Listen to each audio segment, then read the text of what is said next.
and welcome to the 81st episode of the Intermission Show at SLO REP. It is Friday, March 19th, 2021, and we have an absolutely green beer chugging, nuts is always mugging, can't wait for this pandemic to be over so I can get back to hugging show for you today. Like every single thing we do within these four walls at SLO REP, this show would not be possible without the support of several generous sponsors who have been tuning into the show each and every week since we started the show back in April. Hello, darling.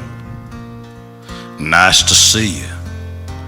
It's been a long time. You're just as lovely. We're going to check in again with Michael BRUSASCO and Melinda PARRETT as they turn the heat up on part 3 of the SLO REP Hot Ones challenge. And yes, sirree, Robert, it is in fact our favorite day of the week. It is Friday, which means it's time to beam KERRY DIMAGGIO magically into the show to introduce some remarkable young artists and to give out next week's ACT Spotlight assignment. And once again, our crack investigative team will scour the internet to find the best virtual and online performances you can stream this week to get your theater fix. And finally, we'll turn the SLO REP spotlight toward another amazing BIPOC playwright as we look at Luis Valdez's masterpiece, ZOOT SUIT. Thank you so much for joining us. We are so happy that you're here. All right, campers, we have a jam-packed show, so let's hop right to it. Let's see how Michael and Melinda are doing as they move on to hot sauce number 3. It is time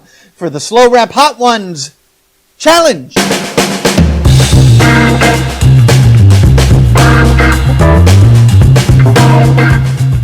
No? It's tasty. It's really good.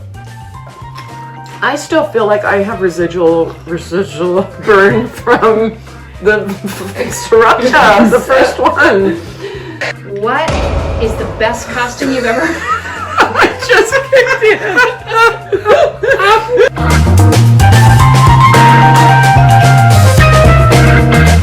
I think my favorite, my personal favorite was I wore in the second act, I had this like green jumper.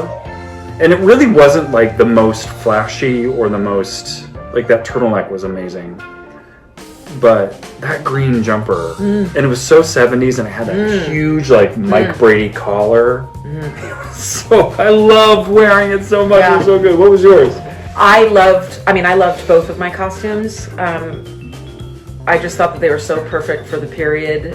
They were so just evocative of that time. But I loved my first culotte and vest thing with the billowy blouse, and I loved it so much that they gave it to me at the end of the run. And I wish that that's something that I could pull off in real life. Thank you so much, Michael and Melinda. We'll check back in with you next week as the temperature will be raised and inhibitions will be lowered. All right, everybody, it is our favorite day of the week. It is! Oh yeah, throw your neighborhood in the air. If you don't care, oh yeah, throw your neighborhood. Which means it's time to beam KERRY DIMAGGIO magically into the show. It is time for our ACT Spotlight.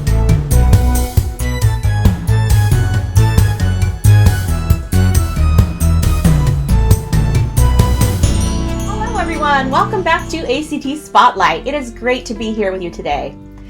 Something a little bit different today. When I first started developing the ACT Spotlight challenges in the early days of the pandemic, my goal was to give students a way to stay engaged with theater and the arts, to continue learning, and to provide them with something fun to do during the shelter-at-home times. No one could have guessed how long we would be doing this, but over a year later, here we are, very, very slowly starting to see our community return to some kind of normal. ACT has been able to offer in-person classes this last session, and we are so looking forward to welcoming students back for our spring break camp, for some after-school spring classes, and eventually for our summer camps as well. And as most of you know, the students of this county have also returned to some version of in-person learning over the last couple of weeks. Things are starting to pick up for both our students and for the ACT program, and so it's for these reasons that I feel like this is the right time to transition out of our weekly ACT Spotlight challenges and into something different for the ACT Spotlight segment here on the Intermission Show. We're going to be taking a look back at some of my favorite, absolute favorite, past ACT Spotlight moments, a sort of best of, if you will. And there is so much to choose from. We've done singing, we've done dancing, we've done monologues, writing and performing, we've done Foley art and joke telling and stage combat and puppetry and so much more. And throughout all of it, our students have been consistently submitting well thought out, incredibly creative, and all around excellent work. I can't wait to take a look back and share it with you. My name is Claire Geider, and for my costume design, I chose to do Lucy Pevensie from The Lion, the Witch, and the Wardrobe. I really like her character, how she's so adventurous and bright, and this is how I pictured her when she first goes to Narnia and has tea with Mr. Tumnus. Lucy is one of my dream roles that I've always wanted to play, and it was really fun being able to make my own costume for her. Hello, my name is Naya, and I decided to design a costume for Rapunzel. This is because Tangled is one of my favorite Disney movies. So it starts off with her purple jumpsuit instead of a dress, so she can run quickly without tripping. And finally, she has a hood to keep all of her hair nice and tucked back, also for running, so she doesn't have to have it all tangled. Oh, wow. Thank you. Hi, I'm Frida Vega, and today I'm going to be showing you my costume for the Black Bear Prince from Snow White and Rose Red. I did it so he would look fancy on the outside, but on the inside he looks more adventurous because I feel like he would be kind of an adventurous person. Well, basically the whole color scheme is to represent the nature side of him. So basically he could be in his castle and have the robe and just take it off and go into the woods and collect something in his bag or something with his other outfit underneath his robe. Thank you for watching, and I hope you liked it. Hello, it's London And Logan. and today we are going to be showing you how to do a stage punch. Alright, so the first thing you want to do is space out. We're going to add a little more space right there. And then I'm going to get in my stance since I'll be the attacker and Logan's going to be the victim. So before we get started, Logan, can you show them your nap right under your collarbone? So whatever hand you're going to use, I think your left hand. So you're going to go across and hit right under your collarbone. Perfect. Just like that. So then we're going to do it first at quarter speed. Don't put your hand up. And then remember to move your head along with it, okay? Okay, so we'll try it again at quarter speed.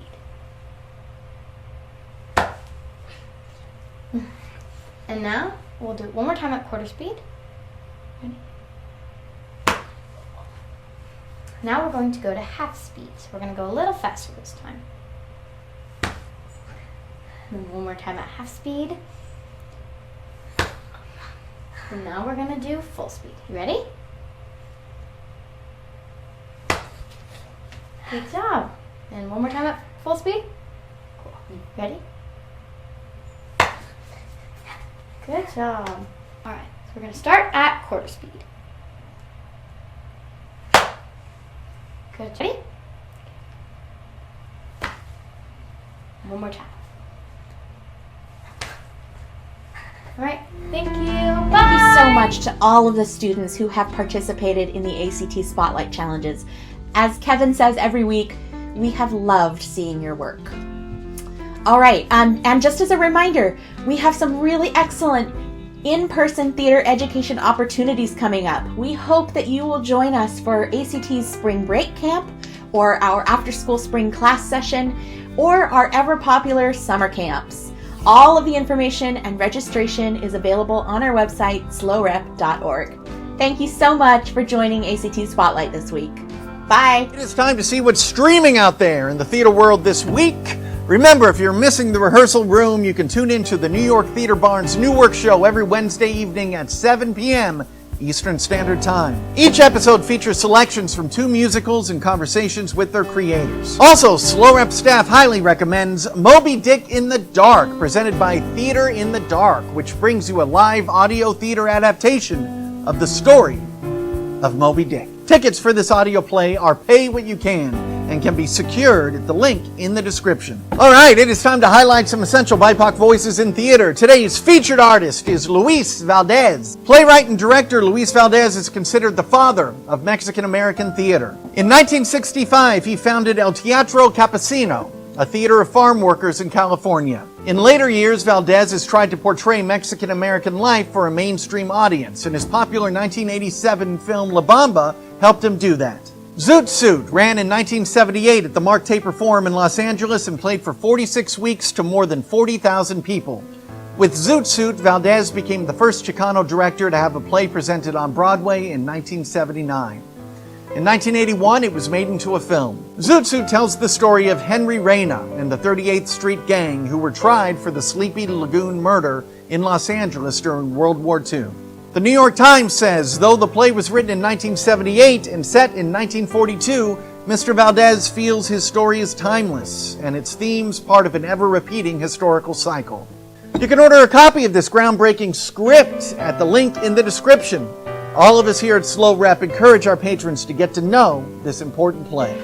That'll wrap up today's episode of the Intermission Show at SLO REP. Thank you so much to Michael BRUSASCO and Melinda PARRETT for the third installment of the SLO REP Hot Ones Challenge. You have made every single person here at the Intermission Show feel boy howdier than the fantastic ensemble of the Will Rogers Follies.